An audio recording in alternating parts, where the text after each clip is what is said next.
Some of your thoughts as the football season is approaching. Eric, thank you.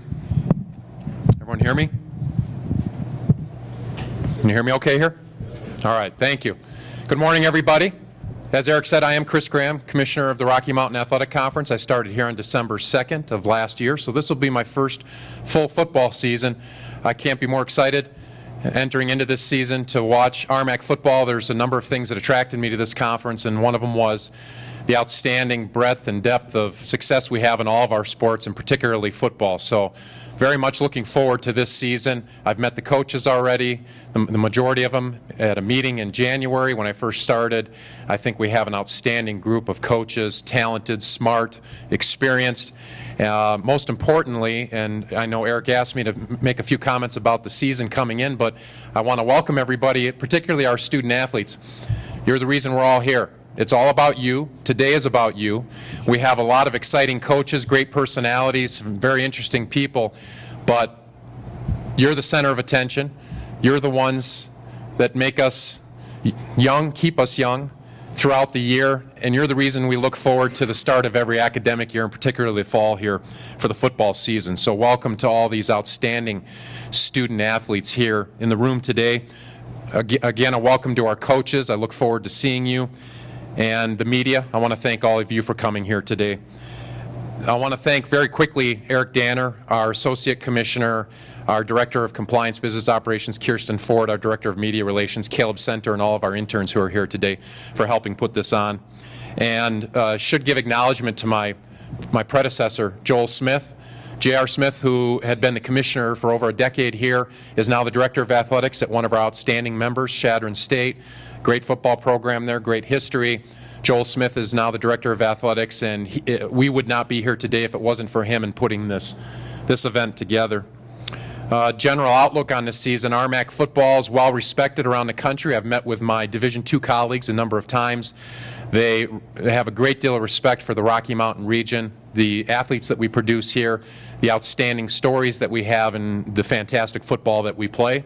There's no question that RMAC is well respected.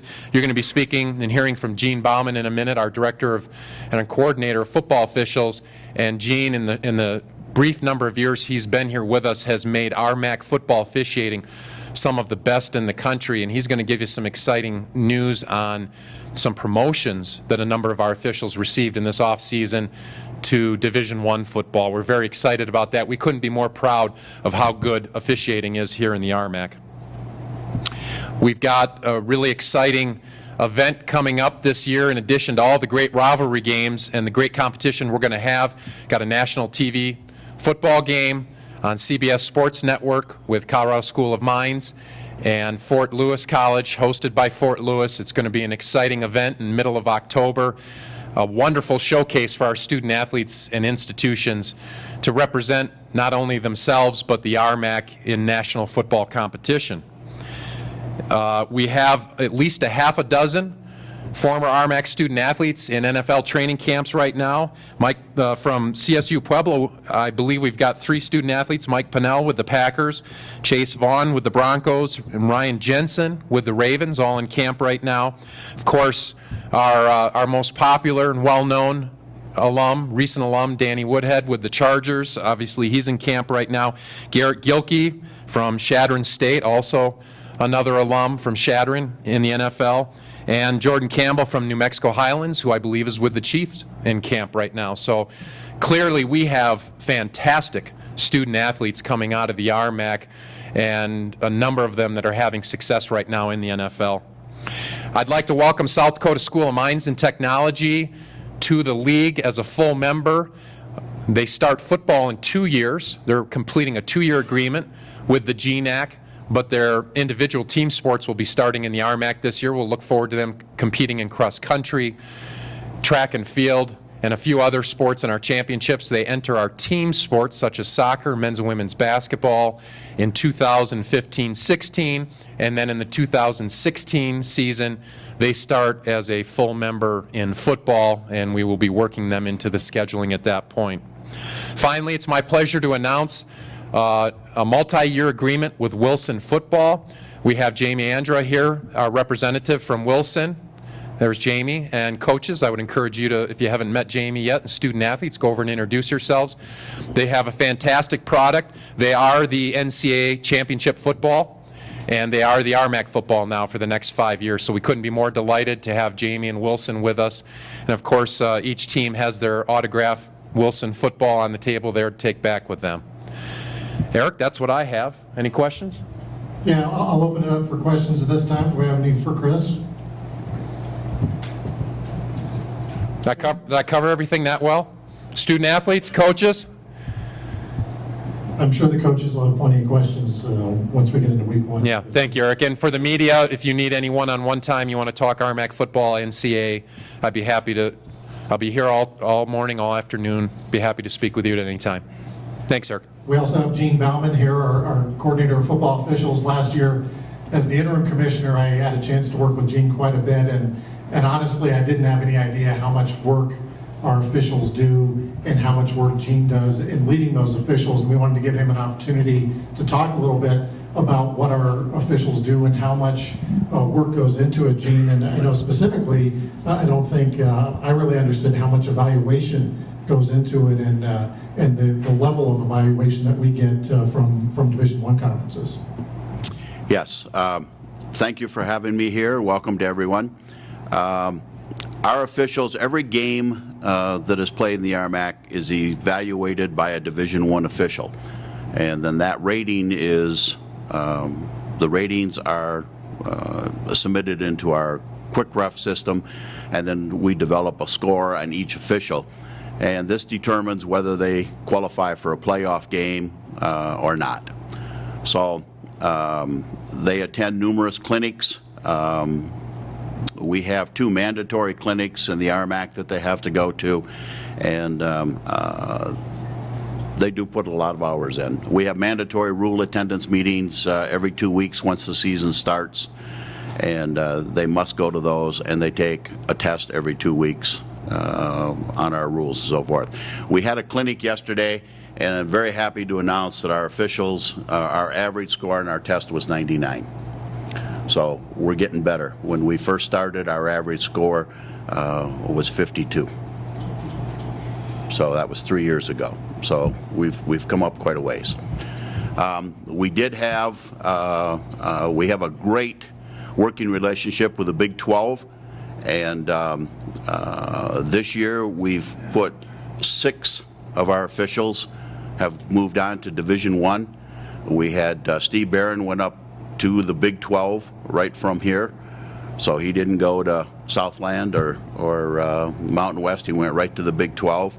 We have 2 guys that went to Southland.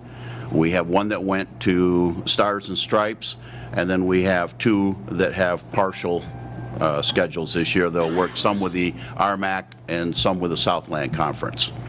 So very, very pleased that we've never had 6 guys move up before. So very, very pleased that we're making progress that way. Quick discussion on rule changes. There's only 2 really major rule changes this year. Points of emphasis for the NCAA. One, my friends on the coaching staff, which I have many, they will have to stay off the field this year, and that's a big point of emphasis from the NCAA. So we'll see how that works out. The second one is unsportsmanlike conduct, and what they want is things like standing over the player and jawing at them and stuff like that. That's no warnings this year. They want automatic flags on it. So we'll talk about that in our meetings later, but those are the 2 major changes. The other one is this year, for the first time, they made available to us replay for Division II, and met with the athletic directors earlier this year and Chris, and the decision was made that this year we will not participate in the replay the way it's set up. I believe out of the 15 Division II conferences, and I'm not sure the exact number, but I believe it's 3 conferences, will be trying it. We're going to see how that works out. The only replay we have in it, the way the rule is set up right now, is the first half if an ejection and a targeting call is made, then that may be reviewed at halftime, and then a decision made. The decision of the referee would be final at that point, no appeal to me or to the commissioner. So we're not going to participate in that this year. We're going to run it the same way we did last year. If we have an ejection, the coach can call me. You can appeal to me. We also have a committee made up on the NCAA with Rogers Redding office, and we can send the clip there, and we can have a final appeal from him. So, any questions? What's the most amount of officials that have moved up to Division I before this year? You said there've never been 6, but what was the most that happened? I've only been here, this is my 4th year. First 2 years, no one.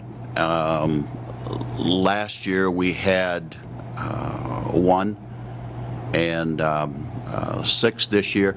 The way that works, and that's not necessarily a credit to me or anyone else, except for it starts at the top. If the NFL has a lot of openings, then Division I moves up, and then that makes room for Division II to move up. So this year we had 14 openings in the NFL, but we got to move 6 guys up, and that's what we're here for.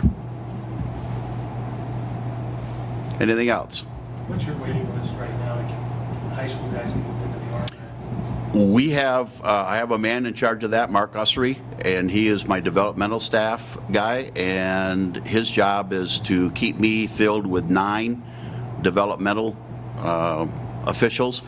And I also schedule for the Air Force Prep School and the JV, and so I use them, as well as they work high school ball, but I use them there. We get them on film, we can evaluate them and work with them as we go along. And so every year, that's his job, is to keep me a full developmental staff. We had a meeting last fall late, and we had 82 high school officials show up that were interested in getting into the RMAC.